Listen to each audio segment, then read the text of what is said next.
नमस्कार, स्वागत है आपका बिहार समाचार में। इस वीडियो में हम बात करने वाले हैं आज की बिहार की सभी बड़ी खबरों के बारे में। इससे पहले आपसे एक छोटी सी अनुरोध है कि इस वीडियो को एक प्यारा सा लाइक अवश्य कर दीजिएगा। आपका एक लाइक करना ही हमारी मेहनत का फल होता है। तो चलिए शुरुआत करते हैं आज की पहली और बड़ी खबर से। तो वही बड़ी खबर शिक्षकों के लिए आ रही है। शिक्षकों को अब बिहार में 17 और 18 को ही नियुक्ति पत्र दे दिया जाएगा और काउंसलिंग जिस तरह से की गई है उसी क्रम में उन्हें स्कूल दिया जाएगा। जी हां, बिहार में शिक्षक बहाली की प्रक्रिया अब तेज हो गई है और सरकार ने चयनित अभ्यर्थियों को जल्द से जल्द ज्वाइनिंग लेटर दे देने का वादा कर दिया है। राज्य में छठे चरण के तहत माध्यमिक एवं उच्च माध्यमिक शिक्षकों के कुल 32,714 पदों पर चल रही नियोजन प्रक्रिया के तहत चयनित अभ्यर्थियों को 17 और 18 फरवरी को ही नियुक्ति पत्र दे दिए जाएंगे और इसके लिए नियोजन इकाइयों में काउंसलिंग अवरोही क्रम में होगी और इसी आधार पर चयनित शिक्षकों को इच्छित विद्यालय मिलेंगे। बिहार में बाढ़ और भयंकर बारिश के कारण कई किसानों के फसल बर्बाद हो गए थे और जिसको लेकर बिहार सरकार ने उन किसानों को उनके फसल क्षतिपूर्ति का भुगतान करने का वादा किया था, लेकिन कई किसानों को अभी तक इसका पैसा नहीं मिला है। तो अब बिहार सरकार इन पर एक्शन लेने जा रही है और अब बाढ़ और भारी बारिश के कारण फसल का नुकसान होने के बाद सरकार के द्वारा दी जाने वाली सहायता कृषि इनपुट अनुदान खरीफ 2021-22 में देरी करने वाले अधिकारी कृषि विभाग के रडार में आ गए हैं, जिसको लेकर कृषि मंत्री अमरेंद्र प्रताप सिंह ने बड़ा बयान देते हुए कह दिया है कि 10 दिनों के अंदर ही कृषि इनपुट अनुदान का पैसा सभी किसानों के खातों में पहुंचा दिया जाएगा और फसल क्षतिपूर्ति का पैसा 15 फरवरी तक सभी किसानों के खाते में ट्रांसफर कर दिया जाएगा। उन्होंने कह दिया कि भुगतान में देरी के पीछे कुछ तकनीकी कारण है लेकिन कुछ लापरवाही भी हुई है और लापरवाह अधिकारी अब हमारे निशाने पर हैं और ऐसे अफसरों को अब चेतावनी दे दी गई है।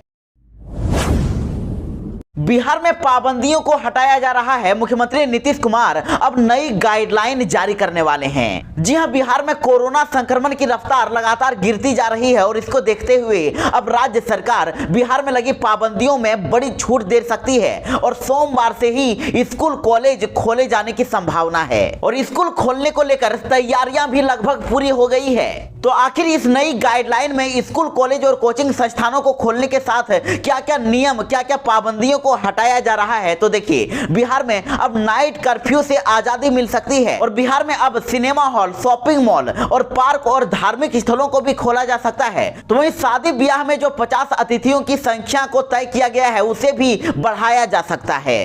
तो बिहार में अब पुरानी गाइडलाइन आज खत्म हो जाएगी और कल से ही नई गाइडलाइन लागू हो जाएगी। तो इधर बड़ी खबर आ रही है कि तेज प्रताप यादव अगरबत्ती बेचने के बाद अब चावल सत्तू बेचने वाले हैं। दरअसल तेज प्रताप यादव ने अगरबत्ती बेचने के बाद अब चावल समेत अन्य खाद्य सामग्रियों का बिजनेस शुरू कर दिया है और जिसको लेकर उन्होंने नई company LR rice and multigrains का शुभारंभ कर दिया है। दरअसल तेज प्रताप यादव ने अपनी कंपनी अपने पिता लालू यादव और मां राबड़ी देवी के नाम से शुरू की है और अपनी इस फैक्ट्री में वो बिहार के किसानों से चावल की खरीद करके उसकी पैकिंग करेंगे और फिर उसे मार्केट में सप्लाई करेंगे। उन्होंने कह दिया है कि चावल के साथ साथ आटा, बेसन, सत्तू और मैदा भी तैयार किया जाएगा और फिर मार्केट में बेचा जाएगा। उन्होंने कह दिया कि बिहार सरकार तो युवाओं को रोजगार दे नहीं रही है और इसीलिए अब हम उन्हें रोजगार देंगे। बिहार में अभी ठंड से राहत नहीं मिलने वाली है। मौसम विभाग ने फिर से बारिश को लेकर अलर्ट जारी कर दिया है। मौसम विभाग के अनुसार बिहार में 24 घंटे के अंदर ही हल्की से लेकर मध्यम बारिश हो सकती है और साथ ही बिहार के 8 जिलों में भारी बारिश और वज्रपात की भी चेतावनी दे दी गई है। और जानकारी के अनुसार पटना, नवादा, बेगूसराय, नालंदा, गया, लखीसराय, जहानाबाद और शेखपुरा के कई इलाकों में तेज बारिश और वज्रपात को लेकर आपदा प्रबंधन विभाग ने अलर्ट जारी कर दिया है और साथ ही इस दौरान लोगों से बेवजह घर से नहीं निकलने की अपील की गई है। बिहार के इन 8 जिलों में ऑरेंज अलर्ट जारी किया गया है और कहा गया है कि यहां पर सबसे ज्यादा बारिश और वज्रपात की चेतावनी दी गई है। बिहार में बाढ़ से निजात मिलने वाली है। छोटी छोटी नदियों को जोड़ने की अब बिहार सरकार तैयारी कर रही है। जी हां, हर साल बाढ़ से परेशान होने वाले बिहार के लिए अब सरकार एक योजना तैयार कर रही है और इसके तहत छोटी छोटी नदियों को जोड़ा जाएगा। नीतीश कुमार की सरकार छोटी छोटी नदियों को जोड़ने की तैयारी कर रही है, जिनके जुड़ने से न सिर्फ बाढ़ के समय राहत मिलेगी बल्कि छोटी नदियों के आपस में जुड़ने से जल भी संरक्षित रहेगा और साथ ही इससे सिंचाई कार्य में भी सुविधा होगी। और इसके लिए जरूरी निर्देश मुख्यमंत्री नीतीश कुमार ने दे भी दिया है। शुक्रवार को वीडियो कॉन्फ्रेंसिंग के माध्यम से जल संसाधन विभाग की महत्वपूर्ण योजनाओं की समीक्षा बैठक बुलाई गई थी और इस बैठक में मुख्यमंत्री नीतीश कुमार ने कह दिया है कि 7 निश्चय 2 के अंतर्गत हर खेत तक सिंचाई का पानी पहुंचाना हमारा निश्चय है और इसके लिए संबंधित विभागों को प्राथमिकता निर्धारण करते हुए कार्य शुरू करने का निर्देश भी दे दिया गया है। बिहार के विद्यार्थियों को स्कॉलरशिप मिलने वाला है। सरकार ने स्कॉलरशिप के लिए 3110 करोड़ रुपए जारी कर दिए हैं। जी हां, अब बिहार के पिछड़ा और अति पिछड़ा वर्ग के छात्र छात्राओं को जल्द ही स्कॉलरशिप मिल सकता है और सरकार ने चालू वित्तीय वर्ष में पिछड़ा एवं अति पिछड़ा वर्ग कल्याण विभाग द्वारा राज्य सरकार के तहत संबंधित छात्र छात्राओं के छात्रवृत्ति भुगतान के लिए ये राशि जारी कर दी है। तो बिहार के वैसे विद्यार्थी जो प्रारंभिक से लेकर उच्च माध्यमिक विद्यालयों में पढ़ते हैं और पिछड़ा और अति पिछड़ा वर्ग में आते हैं, उन स्टूडेंट्स को छात्रवृत्ति उनके बैंक खाते में ही जल्दी ही भेज दी जाएगी। बिहार सरकार इन सभी बच्चों को स्कॉलरशिप देने जा रही है। तेजस्वी यादव ने यूपी चुनाव को लेकर समाजवादी पार्टी की जीत का दावा कर दिया है और कह दिया है कि यूपी की जनता अब अखिलेश यादव को ही सीएम बनाने जा रही है। जी हां, तेजस्वी यादव ने कह दिया है कि इस बार यूपी की जनता अखिलेश यादव को ही दोबारा सीएम बनाने जा रही है और इस बार नफरत की राजनीति करने वाले जो लोग हैं उन्हें यूपी की जनता चुनाव में सबक सिखा देगी। इस बार यूपी चुनाव में समाजवादी पार्टी की ही बड़ी जीत होने वाली है।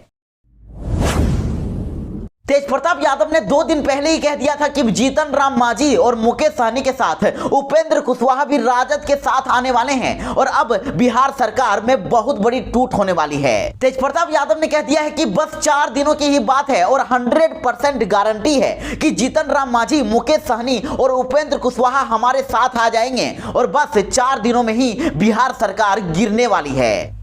4 दिन के अंदर ही बिहार में बड़ा खेला होने वाला है। तो तेज प्रताप यादव के इस दावे पर अब भाजपा के बिहार प्रदेश उपाध्यक्ष और मुजफ्फरपुर से सांसद अजय निषाद ने पलटवार कर दिया है। उन्होंने कह दिया है कि राजद मुंगेरी लाल के सपने देख रहा है। मुख्यमंत्री नीतीश कुमार के नेतृत्व में वर्तमान सरकार बेहतर काम कर रही है और ये अपना कार्यकाल समय पर ही पूरा करेगी। और जो राजद सरकार बनाने के सपने देख रहे हैं वे देखें, मगर उनके सपने पूरे नहीं होने वाले हैं। बिहार के विद्यार्थियों के लिए बड़ी खबर है। अब प्राइवेट मेडिकल कॉलेजों में 50% सीटों की फीस सरकारी कॉलेज के बराबर कर दी गई है। जी हां, डॉक्टर की पढ़ाई करने वाले स्टूडेंट्स के लिए एक अच्छी खबर सामने आई है। अगर वह प्राइवेट मेडिकल कॉलेज में पढ़ाई करना चाहते हैं तो उन्हें महंगी फीस से राहत मिलने वाली है। अब से निजी मेडिकल कॉलेजों में आधी सीटों पर फीस सरकारी मेडिकल कॉलेजों की फीस के बराबर कर दी गई है, जबकि बाकी बचे 50% सीटों पर फीस का निर्धारण वास्तविक लागत के आधार पर ही होगा। और आपको बता दें कि राष्ट्रीय चिकित्सा आयोग यानी कि एनएमसी ने नए सत्र से मेडिकल कॉलेजों के लिए यह नियम बना दिया है और इसको लेकर गुरुवार को ही आदेश भी जारी कर दिया गया है।